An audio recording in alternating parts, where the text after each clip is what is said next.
So we lost the recording. Yeah, and there was a thing that happened, and the recording's gone. So, this is post commentary. So, enjoy this mini podcast of us talking over Star Trek Conquest. So apparently, I decided that they decided that they wait. Yep, no, I decided as Martok that attacking the Dominion was a great idea. Oh yeah. So this is pre me going ballistic. Yeah. Well, a spoiler alert: I go ballistic at one point. Yeah. Spoilers. There's only 2 episodes left. Yeah. Yeah. I actually already edited the next couple episodes. Like those recordings are fine. Yeah. Not this one. I just I guess I didn't edit. I didn't process it, or I didn't save it correctly, or something like that. So. This is me going, shoot, so should I sim? Should I arcade? Should I sim? Should I arcade? Okay. Yeah, and then you not knowing the buttons. What are you talking about? I think I have historically always known the buttons to this game. So, attack and run. Martok got retreated. Alright, so what do you know about Martok? Martok, not much. He was in like a couple episodes. Yeah. He was a fine character. Cool guy, yeah. Because I don't really know much about him. Me neither. It's like, to be completely honest, I believe I've said this before, but it's been like 10 actual years since I've watched Star Trek: The Next Generation. Yeah. And it's still my favorite show. Mm-hmm. But it's still been 10 years, so I don't remember everything. I've actually That's me wiggling in anger at the Breen.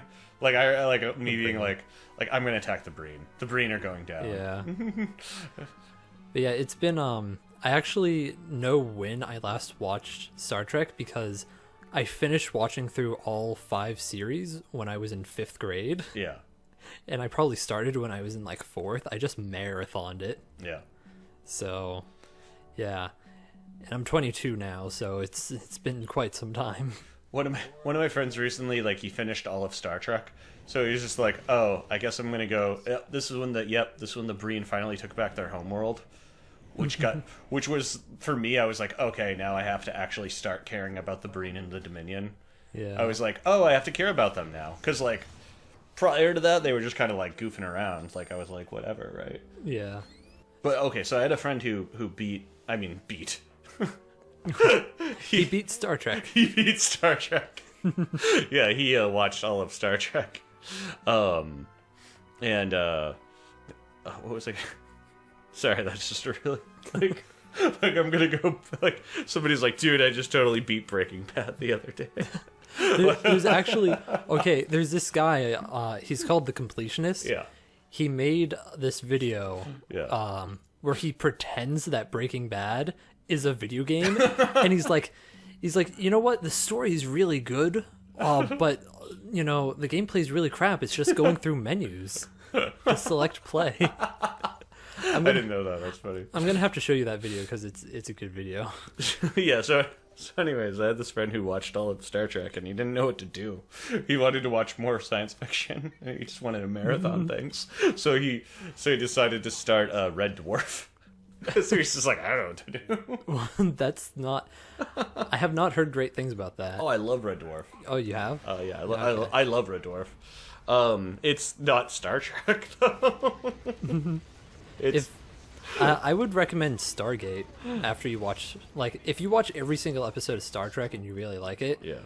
Stargate is pretty good. I like Stargate. SG-1, yeah, it's pretty awesome. Yeah, SG-1 and Atlantis are pretty good. Yeah, the other one not so much. Yeah, it was so weird. They filmed it as if it was a reality show or something. It felt like 90210 or something, or I don't know. It didn't feel right. I will state that I did enjoy it for the most part. It was just not as good as Atlantis and SG-1. I was just like, what is happening? The whole time I was just like, is something gonna happen? And nothing happens the whole time. Our thing happen? Thing must happen. It's more of a drama in a sci-fi setting than it is a sci-fi drama. That's how you describe Stargate Universe, I think it's called. I feel bad for that little beacon. It just got blue. It's just like, eh. Silly beacons. But yeah, oh gosh, what was it? Red Dwarf.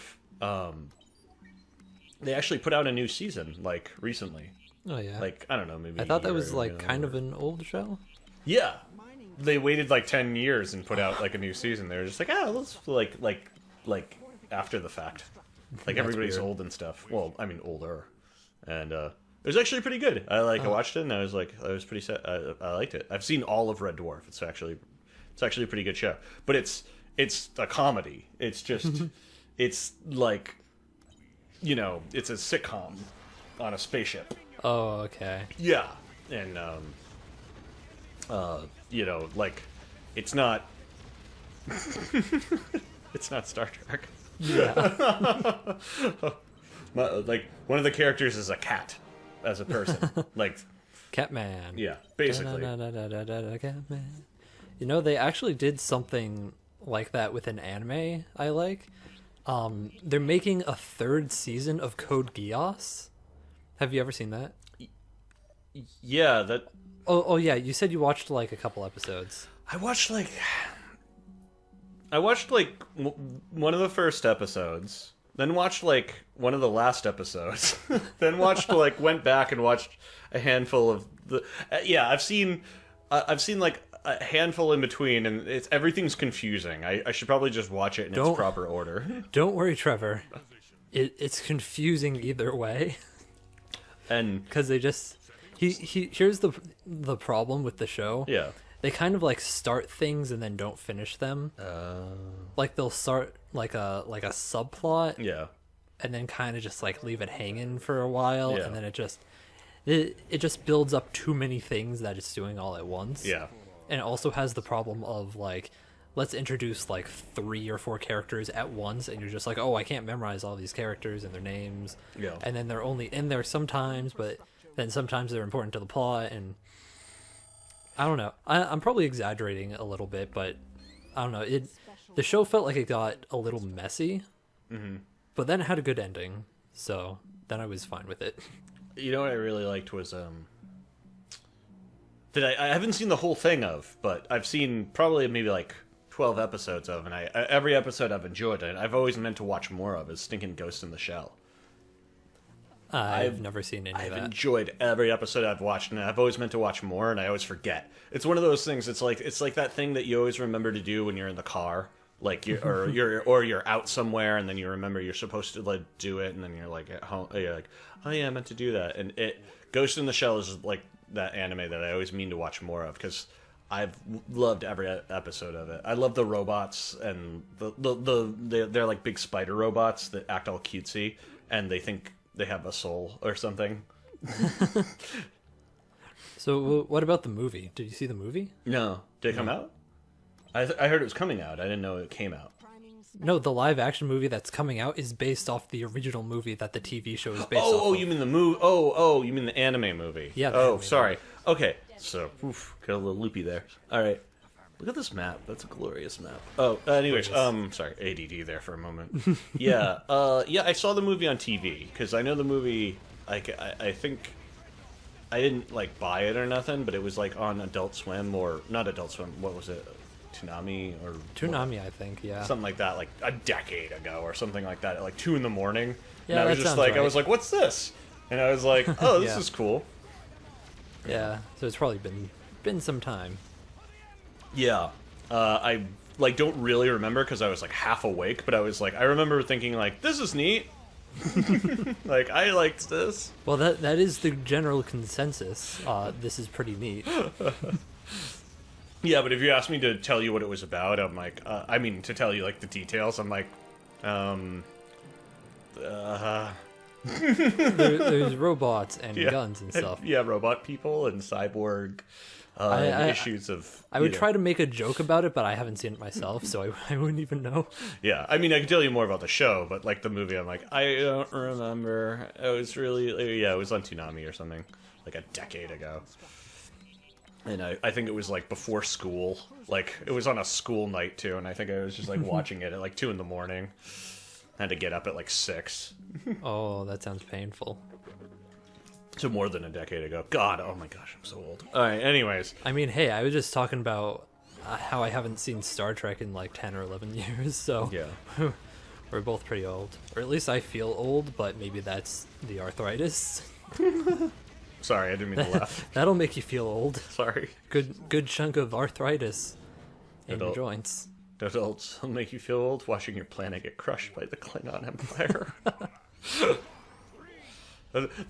I remember this. I was upset at the Breen about this. I was upset about this. I remember I waltzed in thinking the Breen were going to have defenses, and there was nothing. They Not even a disappointed you. turret. They had no challenge. I was actually angry at the Breen for, like, not putting up a fight, because I was like, who leaves their home world without at least a turret? Like, I was angry at them for not attacking me. like There's no honor in defeating such a weak enemy. it upset me. I was just like, who does that? Just don't even bother building an empire if you're not gonna leave turrets on your home world. There's no point. So it's like just angering. It's like, oh man, yeah. And then I love how there's those 2 little purple planets left that are just like, eh. Yeah, they're just hanging out, having a good time. Or a bad time, depending on how you're looking at it. I like how the Breen own Romulus right now. It's so random. This map was so random. It's just like, this happened. And turn, yos. Yeah, and I got. Yeah, this is when I went ballistic. I got angry at the. I decided I was done with the purples, The purples? the tough people. The chopsticks guy, the pizza chopsticks people. The Dominion? Yeah, there we go. Yeah, I was done with the Dominion. Having a brain fart there? Yeah, I was done with them. I decided to wipe them out because I couldn't, like, I just couldn't tolerate them anymore. They were a nuisance that I was tolerating, and I decided to just get rid of them. I was like, all right, you guys are out of the picture. Oh no, you're going to lose the system. Yeah. There were certain losses that I knew I was going to take, and I just accepted them in this game. Like, there were certain times like I knew I was going to lose, and I was just like, meh, because it was just like, yeah, you gotta accept certain losses. I'm like, yeah. Yeah, I actually had this interesting idea of what if you played through the whole game just using sim. Yeah. Like, it would be an interesting challenge, because, like, you don't have a lot of control over what you're doing. You'd have to really, when it comes to the Dominion, you have to be really careful. Oh, watch this. Oh, watch this. This is great. That's just so great. There's just, like, 1 turret left and it takes out the Dreadnought. I know. Oh, that moment was so funny when it happened on live recording, and you ruined it, Trevor. Well, maybe, you know what we should do is we should get that recording, send it my way, and I'll try to redub my vocals over. I'll listen to it. We'll have 2 versions of this. We'll have an alternate version. It will sound bad. Trust me. I know. We'll have the bad version. We'll call it the bad version. Yeah. We'll put it in its own little thing called bad version. Yeah, we can link it somewhere. Yeah. Anyways, that's gonna be it. There's only like 20 seconds left in this video. Thanks for watching this mini podcast on Star Trek Conquest. Support Red Dwarf.